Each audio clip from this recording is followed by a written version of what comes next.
Good afternoon, Christy from Getting Into Prepping. Just an update on our sustainable garden, or at this stage not so sustainable garden. Um, just give you an overview. I did give an overview on the about 2 weeks ago on what's happening in the garden, so I'm just going to give you an overview of what is currently going on, and then we will carry on. So first of all, the tomatoes, as you can see, they're still there. They are almost on their last legs. They're not going to last very long.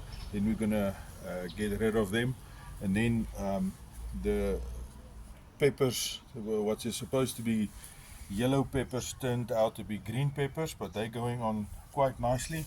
We might even have to harvest a few of them, as you can see, and the ants still there.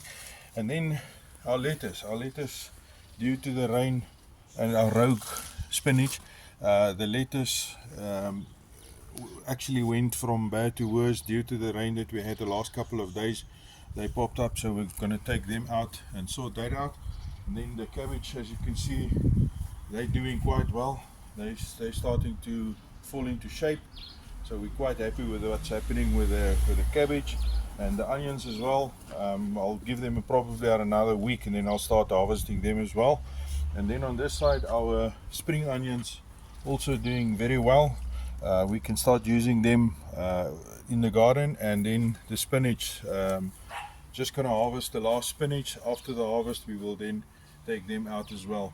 And then over there, our beetroots were harvested now. We will show you some photos of the smaller ones. Just kidding. And then the peas that I planted about 2 weeks ago, some of the plants did come up, the other ones not. So I just added some seeds in the beds. So I've just added them now, and we'll water them and carry on. And yeah, that's just a quick update on what we're planning to do now.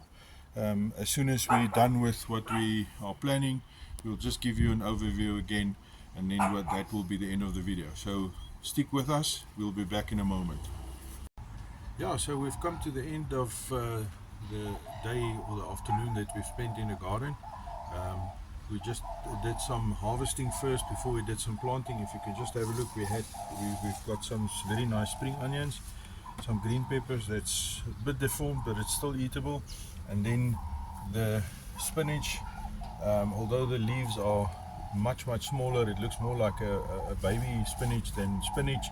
And then the beetroot, we've got this one giant dude, and then a couple of the smaller ones, but that's fine. It is still eatable, and it's still we can still make food with it, and that's the important part. It's supplementing our diet, and more important is that we are practicing to plant vegetables or have vegetables available when we need it. So yeah, so that's just our video on, or the update on the. Before I forget, we did plant some carrots. We filled up on the peas, and Elma is the local beetroot specialist, planted her speciality there in the corner. So we did take out, but we also planted so that we can get the next batch going. So yeah, with that, thank you for spending the time with us. I hope that you enjoyed it as much as we did, and yeah, keep on prepping and make sure that you are able to produce your own food to sustain yourself, and not only to sustain yourself, but to make sure that you've got something available when the things really go south. So thank you for watching once again. I hope that you enjoyed it, and see you in the next one. Until then, keep on prepping.